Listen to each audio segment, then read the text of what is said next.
Pidato Presiden Prabowo Subianto di acara hari lahir ke-28 PKB di Jakarta Convention Center pada 23 Juli lalu kembali menjadi perbincangan nasional. Dalam pidatonya, Presiden melontarkan istilah londo ireng, sebuah frasa dalam bahasa Jawa yang secara harfiah berarti Belanda hitam, merujuk pada sejarah kelam para pribumi yang dulu memilih berpihak kepada penjajah Belanda melawan bangsanya sendiri. Yang membuat publik bereaksi keras adalah ketika Presiden secara terang-terangan mengaitkan istilah tersebut dengan jurnalis, pengamat, dan LSM yang dinilainya lebih mengabdi kepada kepentingan asing daripada kepentingan bangsa sendiri.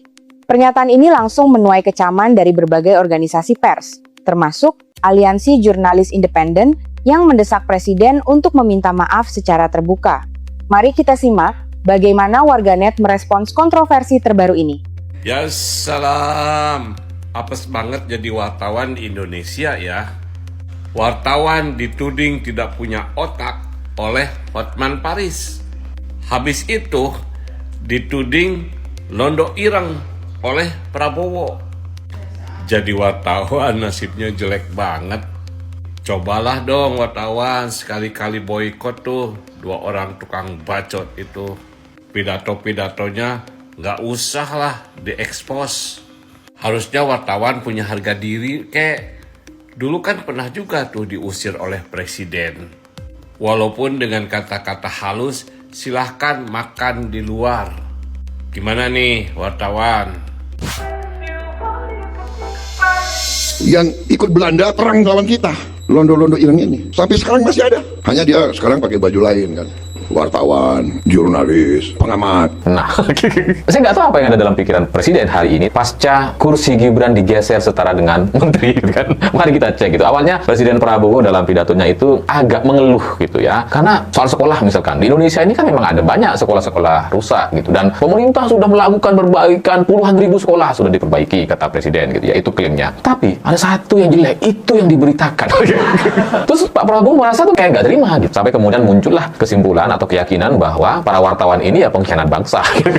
Dari sini saya melihat ada kesalahan berpikir dan sudut pandang yang sesat sekali di istana hari ini gitu. Karena sebenarnya ketika media-media atau wartawan memberitakan satu cerita, ada sekolah yang rusak dan tidak layak, hampir roboh dan sebagainya, itu adalah sebuah langkah yang benar dan harus dilakukan. Bagus sebenarnya gitu. Supaya semua orang tahu, masyarakat tahu, pemerintah juga tahu, pejabat-pejabat di daerah terutama itu juga tahu bahwa ternyata ada sekolah yang masih tidak layak gitu. Seharusnya pejabat kita dari pusat sampai daerah itu kan ya tergerak hatinya, tersadarkan, dan kemudian bisa membuat mereka bekerja gitu kan. Harusnya kasih duit tuh wartawannya gitu ya. Justru memang yang rusak-rusak itulah yang harus diberitakan supaya pemerintah atau pejabat kita tuh tahu. Kalau yang sudah benar gitu ya, yang sudah diperbaiki, yang sudah bagus, boleh juga diberitakan, boleh. Tapi tidak diberitakan pun ya nggak apa-apa gitu. Kenapa? Ya nggak perlu, mereka udah tahu kok. Harusnya kan konsepnya kayak gitu, bukan malah dibalik seolah-olah pemerintah pengen yang dipuji-puji aja terus gitu ya. Dan nggak ada rasanya media atau wartawan, pengamat yang memberikan kritik itu dengan data-data yang salah. Nggak berani lah mereka. Saya nggak melihat bahwa mereka tidak punya data. Semuanya itu berbasis atau berdasarkan data. Justru pihak-pihak pengamat profesor apalah gitu ya, yang membela pemerintah, ekonomi baik dan sebagainya, itu justru yang tidak sesuai dengan penilaian lembaga keuangan internasional. Tapi di luar itu semua, saya melihat pidato ini memang agak janggal gitu ya, karena tiba-tiba menyebut wartawan, jurnalis, LSM ini londo ireng gitu ya. Ini kelewatan, ini keterlaluan. Dan ini ada apa sih gitu ya. Saya terus terang sangat curiga dengan orang-orang yang ada di sekelilingnya gitu. Jangan-jangan memang ada pengkhianat di sekitar istana yang sengaja merusak sudut pandang presiden dan kemudian muncullah pernyataan-pernyataan yang tidak produktif seperti ini. Karena kita tahu, kita semua tahu bahwa Pak Prabowo ini ya sudah lansia, sudah sangat tua sekali, sulit diatur, mustahil dinasehati. Tapi ada cara-cara untuk mempengaruhi orang-orang tua seperti ini yang kemudian bisa membuat dirinya terpancing dan mudah ledak-ledak gitu. Jadi mungkin ada orang-orang di sekitar presiden, di sekitar istana yang memberikan feeding lah gitu ya, yang kemudian membentuk karakter atau pola pikir atau apa yang akan disampaikan oleh presiden di hari selanjutnya. Dan inilah yang terjadi. Ya Pak Prabowo memang keras seperti itu dari dulu gitu. Dan kalau dipancing, dikasih informasi terus soal wartawan lah, inilah, dibayar asing dan sebagainya gitu. Kalau itu yang muncul di kepala presiden dan informasi yang muncul di mata presiden setiap harinya, ya kesimpulannya pasti seperti ini gitu. Seorang pengacara turut angkat bicara memberikan pandangan dan dukungannya terhadap pernyataan presiden, menjelaskan bahwa istilah londo ireng memang merujuk pada fenomena nyata yang ada di tengah masyarakat, namun ia menegaskan hal itu tidak serta-merta ditujukan secara langsung kepada seluruh jurnalis, LSM, maupun pengamat. Teman-teman media, saya pikir tidak perlu harus kebakaran jenggot, tidak perlu marah-marah mendengar pidato Pak Prabowo Subianto yang menyatakan bahwa di negara ini ada antek asing berkedok, berjubah, berbaju media, jurnalis, pengamat, dan LSM. Bahwa yang disampaikan Presiden itu memang adalah fakta. Benar ada, di negara kita ini ada LSM yang dibiayai asing demi kepentingan asing. Di negara kita ini ada jurnalis yang lebih memberitakan kepentingan asing. Di negara kita ini ada pengamat yang mengusung kepentingan-kepentingan asing. Jadi Presiden tidak salah dalam pendapatnya itu dan tidak sedang menuduh semua wartawan, semua pengamat dan semua LSM menjadi anti asing. Tidak. Tetapi bahwa peristiwanya benar ada, sangat benar.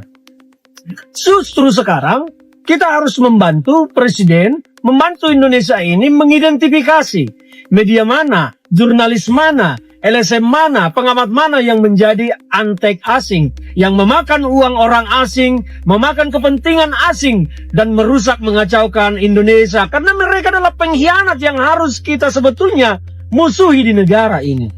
Jadi teman-teman media, sekali lagi, wartawan, jurnalis, LSM, pengamat, tidak perlu kebakaran jenggot kalau bukan Anda yang dituduh dan Anda merasa tidak memakan uang asing. Antek asing udah, deep state udah, sekarang ada lagi yang baru termnya, Londo Ireng. Istilah yang dipakai pada masa kolonial untuk menggambarkan orang-orang Indonesia yang berkhianat maupun menjilat penjajah, yaitu bangsa Belanda. Salah satu contohnya adalah, jadi gue bingung banget sebenarnya yang Londo Ireng itu siapa ya? NGO, wartawan, media, gitu ya, atau justru bapaknya sendiri gitu. Pertama, dia keturunan dari Londo Ireng itu sendiri.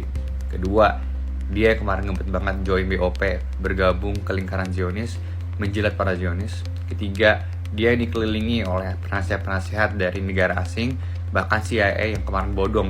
Keempat, yang kabur dari negara ini untuk pergi ke Jordania itu siapa? Bukan wartawan, bukan peneliti, bukan pengamat, bukan NGO, tapi bapaknya sendiri gitu. Dan satu hal lagi yang gue kepo banget, kalau lagi kayak gini, kira-kira para penjilat, para jasa pengelola publik, para buzzer, lagi bikin narasi tandingan apa ya? Seorang warganet pun ikut memberikan contohnya sendiri dengan nada menyindir bahwa Londo Ireng yang sesungguhnya justru adalah mereka yang dipercaya memangku jabatan, namun malah mengkhianati kepercayaan itu lewat korupsi, salah satunya yang belakangan menyeret nama kepala MBG. Ya, Presiden Prabowo Subianto dalam pidato terbarunya menyinggung soal Londo Ireng. Apa itu Londo Ireng? Jadi Londo Ireng itu adalah warga pribumi yang jadi pengkhianat. Mereka bersekutu dengan para penjajah. Ini Pak Presiden Prabowo Subianto, izin mengomentari ya. Kalau soal Londo Ireng, bukankah justru mereka banyak di lingkaran dekat istana? Bukankah Londo Ireng itu adalah mereka yang kemarin dipercaya menjadi kepala Badan Gizi Nasional atau BGN, tapi justru berkhianat dan berujung korupsi? Coba deh dihitung Pak Presiden, sudah berapa banyak para pejabat pemerintah yang disumpah atas nama agama, tapi justru mereka berkhianat dan akhirnya korupsi. Jadi saya mau tanya, sebenarnya Londo Ireng itu berada di barisan siapa? Berada di lingkaran siapa? Ada pula yang berkomentar bahwa Presiden sebaiknya istirahat dari mikrofon dulu mengingat terlalu banyak blunder yang sudah terjadi. Bahkan ada kekhawatiran bahwa kejatuhan Prabowo nantinya justru akan datang dari dirinya sendiri. Tidak berhenti di sana, sebagian warganet bahkan mulai menelusuri silsilah leluhurnya yang disebut-sebut ada kaitannya dengan penculikan Pangeran Diponegoro. Prabowo kembali berulah lagi dalam pidatonya, maka mending memang Itu yang dulu kita sebut Londo Ireng, yang ikut Belanda perang lawan kita. Londo-londo Ireng ini sampai sekarang masih ada. Hanya dia sekarang pakai baju lain kan. Wartawan, jurnalis, pengamat, LSM. ada yang menyarankan bahwa Prabowo lebih baik jangan berpidato dulu, berpuasa pidato dulu, lebih baik dia hindarin jauh-jauh tuh yang namanya mic. Karena nanti dia akan blunder lagi, akan merusak citranya diri sendiri. Kalau bahasa saya itu ya hancurnya Prabowo karena diri sendiri. Karena ada salah satu netizen bagus menelisik tentang leluhurnya, dan leluhurnya Prabowo ini ternyata adalah Jamin Thomas Sigar, dan dia adalah yang terlibat dalam penangkapan Pangeran Diponegoro, dan itu sejarah ketika saya cek di Google ternyata ada. Ini saya khawatir memang dari dulu ketika saya menyampaikan ini terkena yang namanya dementia atau pikun, atau kadang-kadang on, kadang-kadang off, kadang-kadang nyambung, kadang-kadang enggak. Ini akibat penuaan, dan negara ini tidak bisa dipimpin oleh memang seseorang yang sudah lanjut usia, apalagi di atas usia 70 tahun, 75 tahun lah ya. Kebayangkan, ini pesawat nih masalahnya, pesawat ini dikendarai oleh pilot yang usianya udah melebihi masa jabatan. Usianya itu udah kepala 75, kan kebayang. Jadi si pesawatnya ini mau ditabrakin kayak bebas-bebas amat kan, mau diterjunkan, mau digimanain. Nah, inilah dia. Jadi kalau misalkan pidato-pidato yang Prabowo ini, sebetulnya saya melihat masyarakat sudah banyak yang tidak mau. Bahasanya ini ya udahlah muak kayak gitu ya.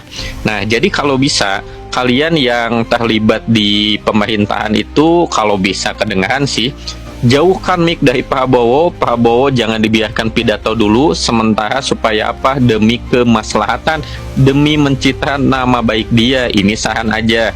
Kalau kalian misalkan masih kekeh keras kepala, ya udah tinggal tunggu akibatnya. Jangan salahkan nanti rakyat tatkala rakyat banyak yang marah, banyak yang muak dengan Prabowo hari ini. Itu karena kesalahannya sendiri dan kesalahan kalian sebagai pendukungnya. Itu dia.